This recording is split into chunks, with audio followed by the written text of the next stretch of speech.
안녕하세요. 여러분들과 함께 천일문 기본을 공부하고 있는 이기훈 쌤입니다. 이번 시간에는 유닛 13 동명사의 의미상 주어에 대해서 한번 공부를 해보도록 할 건데요. 자, 보겠습니다. 저번 시간에 배웠던 거에 이어지니까 맨 앞에 품사와 문장 성분 이거는 오늘은 좀 제끼고요. 다른 부분을 한번 알아볼게요. 자, 저번 시간에 뭐라 그랬죠? 투부정사 같은 준동사라는 게 존재한다라 그랬고요. 준동사의 종류는 크게 몇 가지가 있다? 세 가지가 있다 그랬습니다. 첫 번째, 투부정사가 있었죠. 자, 투부정사는 용법이 뭐뭐가 있었죠? 쭉. 우리 주요 품사가 뭐뭐 있었어? 명사, 동사, 형용사, 부사 있었잖아요. 이 중에서 동사의 동사적 용법은 이상하니까 명사적 용법, 형용사적 용법, 부사적 용법이 있었죠. 여기까지 체크하시고 두 번째, 동명사라는 게 있었죠. 제가 평소엔 분사부터 썼는데 동명사로 바로 넘어갈게요. 동명사는 명사적 용법으로 쓰인다라고 했습니다. 마지막 세 번째, 분사가 있었는데요. 분사는 무슨적 용법, 형용사적 용법이 있다라 그랬고 통일성을 위해서 A로 쓸게요. 분사 구문까지 배우게 되면 부사적 용법도 있다라고 설명을 할 수가 있다라고 했습니다. 됐죠? 자, 그렇다면 이 준동사라고 하는 친구들이 어떤 성질을 갖고 쓰이느냐에 대해서 말씀드려야 되는데 준동사도 어쨌든 동사로부터 온 녀석이니까 동사의 성질을 가지고 있을 거라고 했습니다. 자, 저번 시간처럼 길게 설명 안 하고 간단하게만 할게요. 자, 투부정사를 예로 들었을 때 동사에는 세 가지 성질을 기본적으로 말할 수 있다. 어떤 것? 첫 번째, 의미상의 주어를 가지게 된다. 의미상 주어를 가지게 된다. 의미상 주어는요, 버전이 두 개라 그랬어요. 첫 번째, 굳이 써서 드러내지 않는 거. 이런 경우에도 있긴 한 거라 그랬어요. 굳이 말하지 않고, 굳이 쓰지 않고, 굳이 보여주지 않을 뿐이지 있긴 한 거라 그랬습니다. 두 번째, for 플러스 목적격의 형태로 눈에 드러나게 써주는 경우가 있다라 그랬어요. 두 번째, 뒤에 보충어를 달고 나올 수 있다라 그랬습니다. 종류에 따라서 보충어를 안 달고 오는 거, 보어만 달고 오는 거, 목적어, 간접 목적어, 직접 목적어, 목적어, 목적보어, 다양한 베리에이션이 있다. 세 번째, 누구의 수식을 받는다? 부사의 수식을 받는다까지 해가지고 동사의 성질 세 가지를 말씀드렸습니다. 근데 제가 투부정사를 예로 들어서 그렇지 이건 투부정사의 성질이 아니라 누구의 성질이라 그랬어요? 준동사의 성질이라 그랬잖아요. 그럼 준동사에 속하는 녀석들은 전부 다 이런 성질을 공유하겠네? 그렇다는 거는 준동사 중에 동명사라고 하는 친구도 이러한 성질을 갖고 있겠죠. 그쵸? 자, 그렇다면 그대로 가는 겁니다. 그대로. 자, 동명사가 있으면요. 이 동명사의 성질은 무엇이냐? 첫 번째, 의미상 주어를 가져올 수 있겠죠. 의미상 주어. 근데 마찬가지로 의미상 주어를 굳이 드러내지 않을 수도 있고요. 이런 경우에도 뭐는 있는 거다? 의미상 주어는 있긴 한 거다. 두 번째, 동명사는요. 의미상 주어가 for 플러스 명사가 아닙니다. 얘는 두 가지 형태를 쓰는데 첫 번째, 소유격을 쓰고요. 두 번째, 목적격을 씁니다. 이거에 대한 설명은 조금 이따 이어서 하고요. 두 번째, 동명사도 여기 앞에 나온 동사의 의미에 따라서 뒤에 보충어를 달고 나올 수가 있고요. 동명사도 마찬가지로 누구의 수식을 받겠다? 부사의 수식을 받습니다. 이 세 가지 성질을 그대로 가지고 있어요. 자, 이어서 설명을 해보면요. 동명사라고 하는 건요. 이름부터가 동명사죠. 명사적으로 사용되는 게 너무나 드러나는 친구예요. 그래서 조금 더 명사에 가깝기 때문에 명사의 의미상 주어를 어떻게 표현하면 좋을까를 고민을 해본 거죠. 그런데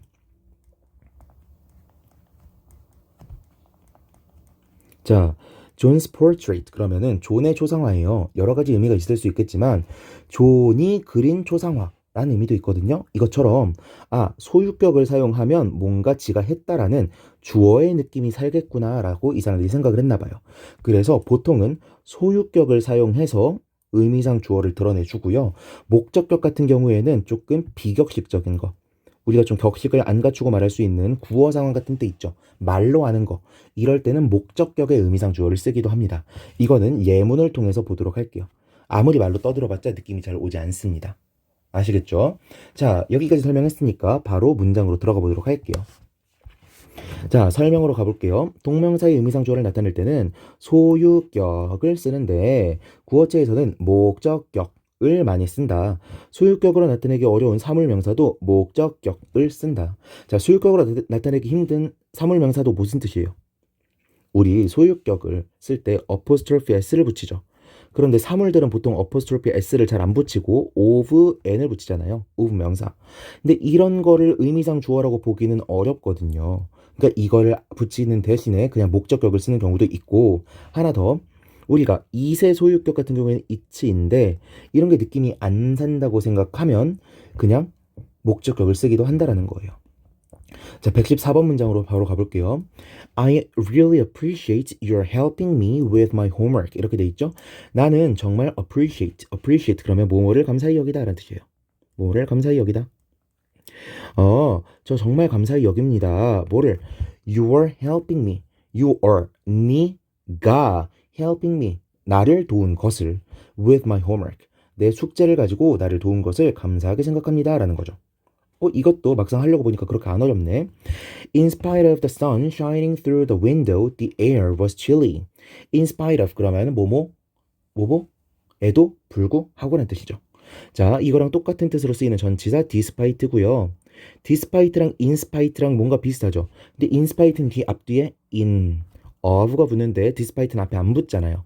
네이버 사전에 보면은 in despite of가 보이기는 해.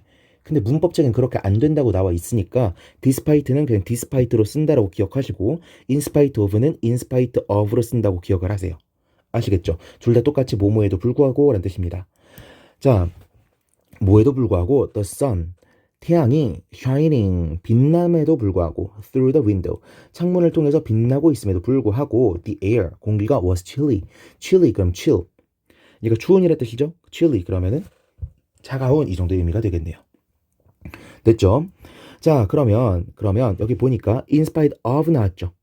보통 이렇게 전치사 다음에 동명사가 나오고 이렇게 의미상 주어를 밝혀줘야 될 때는요, 목적격을 씁니다. 다시, 전치사가 나오고 나서 의미상 주어를 쓸 일이 있으면 보통 목적격을 써요. 보통. 이게 중학교 3학년 교과서에서도 나오는 내용이니까 물론 이렇게 설명하진 않아요.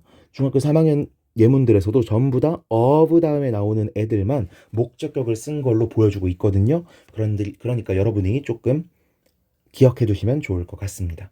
아시겠죠? 116번으로 넘어가 보면요. Making a small request to people. Making a small request to people. 작은 요청을 만드는 것이죠. 누구에게? To people. 사람들에게 작은 요청을 만드는 것은 can increase.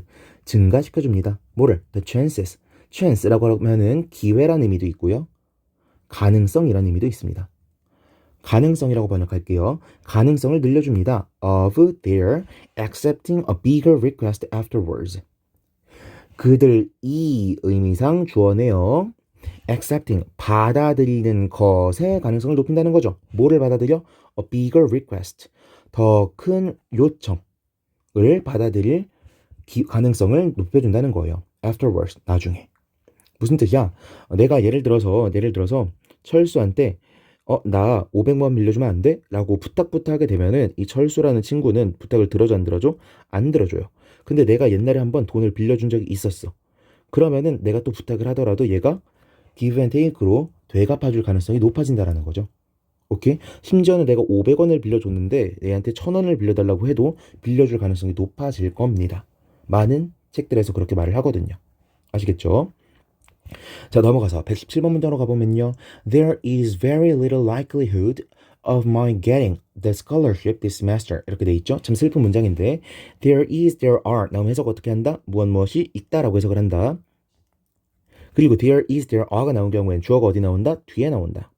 그래서 이 주어가 단수면 단수, is가 나오고 복수면 a가 나온다 그랬는데 이게 불가산인지 뭐 가산인지 이딴 거 알 필요 없어요. 셀 수 있고 없고는 알 필요 없고 뒤에 s가 안 붙어 있잖아. 그럼 무슨 취급한다? 단수 취급한다. 단수 취급하니까 is가 나왔다. 됐죠? Very little likelihood. 매우 적은 가능성이 있습니다. Of my getting the scholarship. 내가 getting the scholarship. 장학금을 받을 가능성이 거의 없다라는 거죠. This semester. 이번 학기에는. 오케이. 자, 여기서 하나만 더 덧붙이면요. 제가 very가 붙어서 여러분한테 해석을 더 편리하게 해드리려고 적은이라고 해석을 했지만 little 같은 경우에 조금 특이합니다. 빌게 해두세요. little은요. little이 있고 a little이 있습니다. 이거에 대응되는 표현으로 few가 있고 a few가 있습니다. 이 냈다 적다라는 말인데 어떤 의미의 차이가 있냐면 자, a little, a few는 하나라도 붙어 있죠. 하나라도 붙어 있죠. 근데 little few는 아무것도 안 붙어 있죠. 아무것도 안 붙어 있죠. 해석을 어떻게 하면 되냐면 a little, a few는 적은 이라고 해석을 하시면 되고요. little few는 뭐뭐가 거의 없다. 거의 없는 이라고 해석을 하시면 됩니다. 하나라도 있으니까 적은, 하나도 없으니까 없는.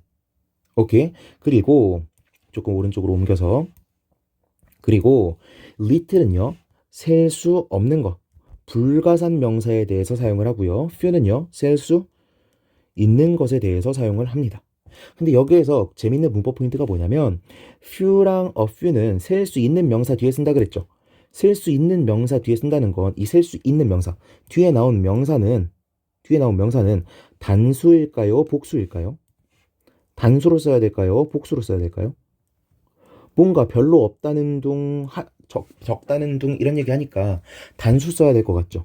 아니에요. 복수가 쓰여야 됩니다. 왜? 하나밖에 없으면 적다라는 말 안 할 거고요. 거의 없다라는 말 안 할 거예요. 그냥 하나 있다고 하겠지. 오케이? 반드시 few랑 a few 뒤에는 뭐가 사용된다? 복수가 사용된다라는 것도 중요한 문법 포인트로 잡고 가시면 되겠고요. 얘네는 제가 지금까지는 중학교에서나 나오지 고등학교 때는 잘 안 나와요라는 얘기 많이 했죠. 이거는 고등학교 과정에서도 많이 나오고요. 중학교 과정에서도 많이 나오는 문법 포인트예요. 꼭 체크하셔야 됩니다. 넘어갈게요. 118번 문장. Peter's complaining about others will only make his situation worse. 이렇게 돼 있죠? 자, Peter's complaining about others까지 대괄호. 여기가 주어인데 Peter's 소유격 나왔죠? 의미상 주어인가 보다.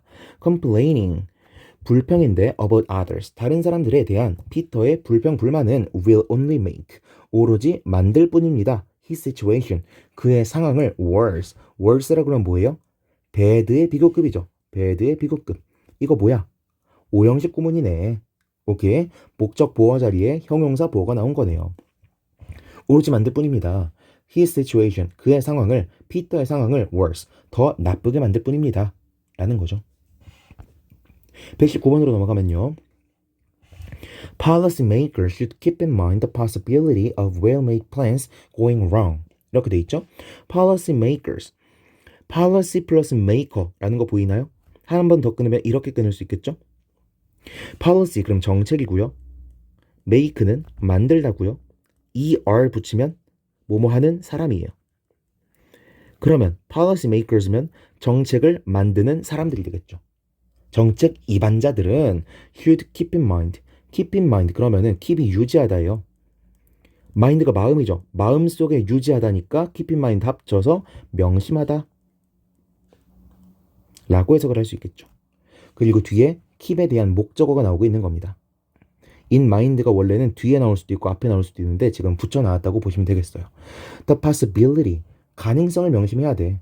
of well-made plans going wrong 이렇게 돼 있죠. 이거 구문이 어떻게 되는 거야? well-made plans 얘네가 지금 목적격으로 사용되고 있고요. of 뒤에 쓰이고 있으니까 목적격으로 쓰이고 있고 going wrong이 나왔으니까 얘가 목적격으로 사용된 의미상 주어라는 거 알 수 있겠죠. 잘 만들어진 계획들이 going wrong 잘못될 수도 있다라는 걸 잘못될 수 있는 가능성에 대해서 알고 있어야 된다라는 거죠. 자, go wrong 조금만 더 보면요. fall, get, go, grow, become 이 세트를 여러분이 좀 외우실 필요가 있습니다. 제가 읽을 테니까 여러분도 속으로든 입 밖으로 내서든 따라 읽어보세요. fall, get, go, grow, become fall, get, go, grow, become fall, get, go, grow, become fall, get, go, grow, become fall, get, go, grow, become 외우셨죠? 이거 전부 다 뭐뭐가 되다란 뜻입니다. 물론 쓰는 상황이 조금 다르기는 하지만 각각 fall, get, go, grow, become 전부 다 뭐뭐가 되다라는 뜻이에요. 그러면 뭐뭐가 되다니까 앞에 빵꾸가 뚫려 있죠? 빵꾸가 뚫려 있으면 뜻이 모자란 거니까 뒤에 뜻을 보충해주는 말이 와야 된다. 보어가 와야 된다. 그래서 뒤에 보통 형용사 보어가 오게 됩니다. 그럼 여기 나온 wrong이 보어라는 거 알 수가 있겠죠? go wrong 그럼 나쁘게 되다라는 뜻이 되는 거예요. 자, 나쁘게 된다는 거 무슨 의미야? 예를 들어서 the apple went bad. 그럼 무슨 뜻일까? 사과가 나빠져? 나빠졌던 건 무슨 뜻이에요? 상하다라는 뜻으로도 쓰일 수 있겠죠. 이런 식으로 상태 자체가 안 좋아지는 걸 go bad라고 합니다. 아시겠죠? 자, 이렇게 해서 119번 문장까지 전부 다 보았고요. study further study 살짝 읽어보면은 의미상 주어를 별도로 나타내지 않는 경우라고 되어 있죠. 제가 이렇게 설명을 드렸습니다. 의미상 주어를 드러내지 않는 경우가 있다. 의미상 주어를 드러내지 않는 경우가 있다. 어떨 때 그런지 여기 네 가지 상황 정도를 보여준 거예요. 의미상 주어가 문장의 주어와 같을 때, 의미상 주어가 목적어와 같을 때, 의미상 주어가 앞에 소유격이나 수식을 받는 명사의 소유격과 같을 때, 의미상의 주어가 일반인과 같을 때 이렇게 되어 있죠. 이렇게 나눠볼게요. 우리 너무 어렵게 가지 말고 이렇게. 첫 번째, 문맥상에 있을 때. 다르게 말하면 문맥상 유추가 가능할 때. 두 번째, 일반인일 때. 이러면 규칙이 두 개로 줄어들죠. 볼까요? I have no money to spend. 나는 가지고 있지 않아. 뭐를? No money니까 돈을 가지고 있지 않아. To spend. 쓸 돈을 가지고 있지 않아. 여기서 누가 쓰는 거예요? 내가 쓰는 거죠. 주어랑 같으니까 그렇다고 하는데 우리 주어랑 같다는 생각 안 하고도 번역이 되잖아. 문맥상 유추할 수 있으니까 그냥 안 쓰는 거라고요. He wants his dog to be healthy. 이렇게 돼 있죠. 자, his dog. 얘를 우리가 목적어라고 하고 얘를 목적격 보어라고 하는데 지금 여기서 뭐로 보고 있는 거예요? 문장의 목적어가 지금 의미상 주어 역할을 해주고 있으니까 따로 의미상 주어를 또 밝혀주지 않는다라고 설명하고 있는 겁니다. My hobby is going fishing. 이렇게 돼 있죠? 내 취미는 going fishing. 낚시를 가는 것이야. 이렇게 돼 있잖아요. 누가 낚시를 가는 거예요? 내가 가는 거죠. 아, 소유격. Her wish to become a model came true. 그녀의 소원인데 뭐가 되겠다는 소원? To become a model. 모델이 되겠다는 소원은 came true. come true. 그러면 현실이 되다라는 뜻이에요. 그러면 her wish. 그녀의 소원이 뭐였어? to become a model. 이거였잖아요. 아, 그녀가 되는 거니까 지금 또 안 써준 거구나. 이렇게 말하고 있는 거라고요. 근데 이렇게 어렵게 보지 말고 뭐라고 말하면 한 방에 끝난다고. 문맥상에 나와 있거나 유추가 가능할 때 안 써준다라고 하면 규칙을 굳이 세 개로 늘리지 않더라도 한 방에 정리가 가능하죠. 하나 더. 의미상의 주어가 일반인일 때. Teaching is learning. 가르치는 것이 배우는 것이다. 누군가가 가르치는 것이 누군가가 배우는 것이다. 모두가 가르치는 것이 모두가 배우는 것이다. 이런 식으로 일반인을 겨냥을 했을 때도 우리가 굳이 밝혀주지 않는다라는 겁니다. 됐죠? 자, 이렇게 해서 유닛 13 동명사의 의미상 주어 챕터 유닛 전부 다 마치도록 하겠고요. 이제 우리가 유닛 하나만 마치면 드디어 챕터 2가 끝나게 됩니다. 정말 제가 말 속도도 빨리 해가면서 최대한 영상을 25분 가능하면 20분 안에 끝내려고 노력을 하고 있는데 여러분들이 듣기에 좀 거북하진 않았을지 좀 잘 모르겠습니다. 그럼에도 불구하고 제가 최대한 영상의 길을 줄여가면서 여러분한테 최대한 많은 분석, 최대한 많은 설명을 하려고 이렇게 하고 있는 거니까 여러분들도 협조를 해주셨으면 좋겠고요. 제가 예전에 영상 처음 찍을 때 밝혔듯이 제가 천일문 기본을 수업할 때는 수업 준비를 아예 안 하고 합니다. 참 죄송한 말씀이지만 수업 준비를 거의 하지 않고 하지만 제가 지금까지 수업을 했던 교재이기 때문에 최대한 제 노하우를 담아서 설명을 드리고 있는 것이기 때문에 여러분들한테 도움이 될 거라고 생각을 하고 제 영상을 보시고 있는 분들이 이 영상을 보면서 최대한 빠른 시간 안에 짧은 시간 안에 많은 것들을 얻어갈 수 있게끔 수업을 진행하도록 하겠습니다. 아시겠죠? 이번 시간이 도움이 되셨다면 좋아요와 구독 눌러주시면 감사드리겠고요. 다음 시간에는 더 알찬 강의로 여러분들을 만나 뵙도록 하겠습니다. 유닛 14에서 뵙도록 하겠습니다. 수고하셨습니다.